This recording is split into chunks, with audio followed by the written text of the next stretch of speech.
7 tentang perabot multifungsi. Nah, untuk kali ini kita akan mengamati salah satu dari rumah-rumah tipe kecil, yaitu perumahan tipe 21. Ya. Sebagai latar belakang dari pembahasan kita kali ini, yaitu tentang kehadiran dari rumah tipe 21 ini. Jadi sebenarnya kenapa sih rumah tipe 21 ini hadir? Ya, jadi sebenarnya karena pertumbuhan penduduk yang meningkat, kemudian diikuti dengan meningkatnya kebutuhan lahan di perkotaan itu yang semakin langka, sehingga daya beli dari masyarakat untuk membeli tanah yang cukup luas atau apa itu sangat berkurang. Ya. Nah, sehingga pemerintah kemudian menyediakan rumah-rumah tipe kecil yang terjangkau buat masyarakat menengah ke bawah tentunya, sehingga mereka bisa menempati rumah dan berhuni.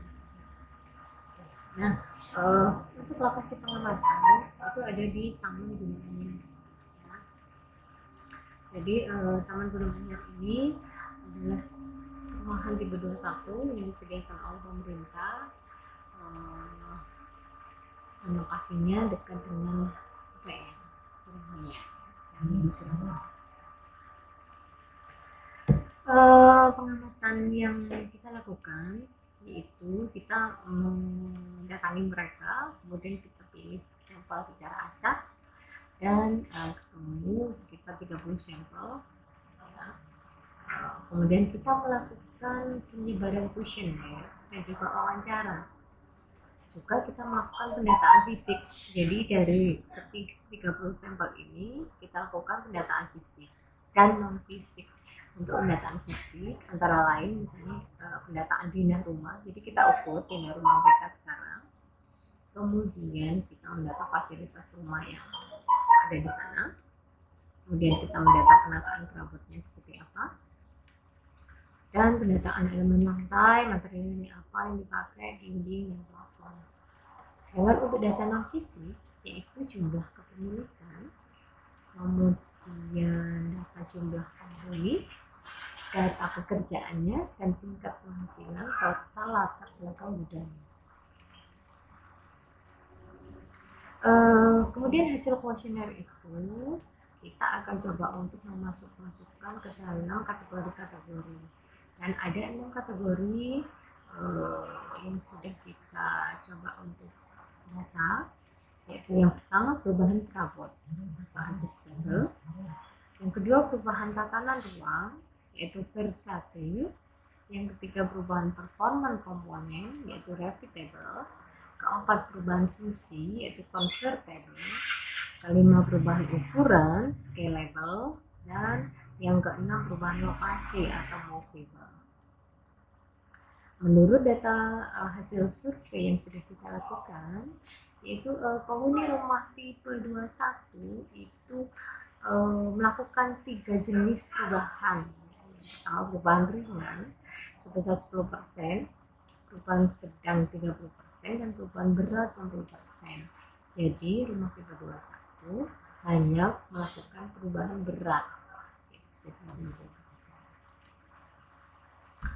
Kemudian hasil kuesioner berkaitan dengan data non fisik, ya, jadi dari tingkat pendapatan, kemudian lama tinggal dan lain-lain, itu diperoleh data bahwa jumlah penghuni untuk rumah tipe 21 itu ternyata banyak, gitu. Jadi lebih dari 3 orang dalam satu rumah, dan itu sebesar 59%. Sedangkan untuk tingkat pendapatannya sebenarnya sudah menengah, ya, sebesar 84%, dan lama tinggalnya itu sudah lebih dari 5 tahun untuk di perumahan Gunung Anyar.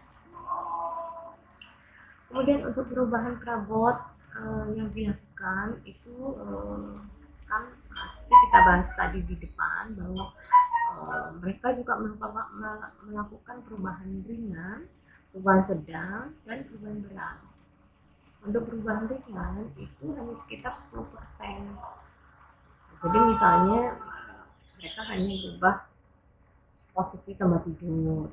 Kemudian mereka hanya misalnya seperti yang ini di teras halaman depan awalnya kosong, kemudian mereka beri tempat jemuran, kemudian mereka ada yang misalnya usaha menjahit, mereka beri perabot mesin jahit, jadi tidak berubah fisik dalamnya tetap jadi satu ruang tidur, satu ruang bersama, dan satu kamar mandi. Oke, kemudian perubahan sedang ya itu mereka lakukan dengan merubah tatanan ruang ya. Jadi sampai merubah perabot juga merubah tatanan ruangnya. Kebanyakan sih mereka memanfaatkan halaman belakang. Halaman belakang ini yang awalnya kosong, nah mereka tambahi untuk kamar dan untuk dapur, karena mereka belum punya dapur gitu. Dan ini dilakukan oleh 30%.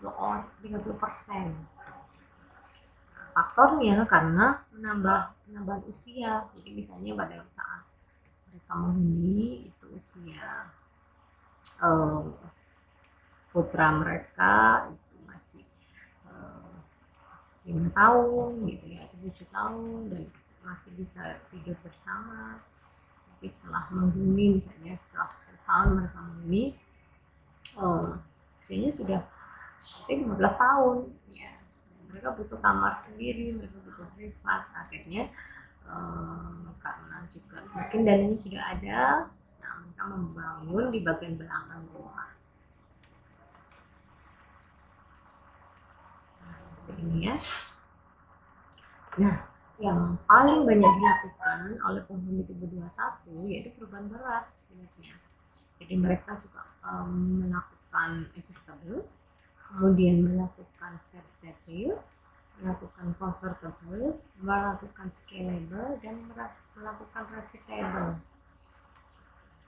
Jadi faktornya ya karena bertambah anggota keluarga, bertambahnya pendapatan, dan berubahnya gaya hidup.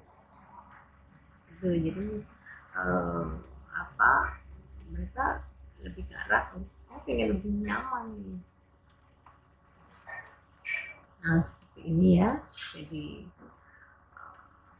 awalnya begini menjadi begini. Jadi kamar mandi yang awalnya di tengah dirubah, dibongkar, kemudian dipindah di belakang, kemudian ada ruang makan. Nah yang halaman depan yang awalnya kosong diberi kamar lagi, sehingga ada 2 kamar, kemudian ada ruang keluarga, ada ruang tamu, dapur, ruang makan, dan kamar mandi. Diperbanyak hanya. Nah, seperti ini juga. Ada yang kemudian melos, ini dilos semua sampai belakang sehingga terkesan luas. Kemudian kamar tidur, ya,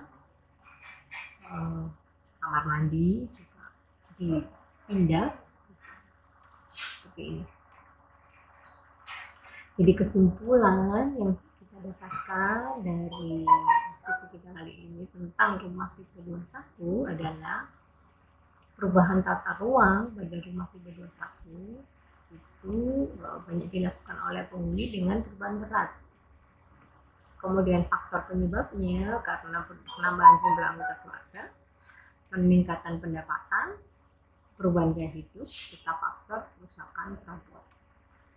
Perubahan yang dilakukan penghuni antara lain adjustable, versatile, convertible, scalable, dan repeatable. Dan rumah tipe 21 adalah rumah yang sangat mengutamakan efektivitas dan efisiensi ruang karena faktor dari keterbatasan ruang. Nah, kemudian disusunlah konsep desain rumah tipe 21 yaitu dalam berdasarkan beberapa faktor hal tersebut, nah maka bisa disusun konsep desain rumah tipe 21, yaitu dalam desain rumah tipe 21 faktor penghuni harus menjadi pertimbangan utama. Kemudian rumah tipe 21 didesain oleh keluarga untuk keluarga muda sebenarnya, dengan maksimal satu anak ya, dan usianya itu masih sekitar 1 sampai 12 tahun. Kemudian perabot yang cocok digunakan untuk rumah tipe 21 adalah perabot multifungsi. Jadi dari penjelasan ini tentunya kalian bisa membayangkan perabot multifungsi apa sih yang cocok untuk rumah tipe 21. Nah, oke. Jadi mungkin tugas selanjutnya kalian bisa desain ya, desain perabot multifungsi untuk rumah tipe 21. Oke. Nah, desain kalian bisa kalian kirim nanti di email saya. Oke. Terima kasih. Semoga penjelasan kali ini kalian bisa paham semua ya. Dan saya akhiri. Terima kasih. Assalamualaikum warahmatullahi wabarakatuh.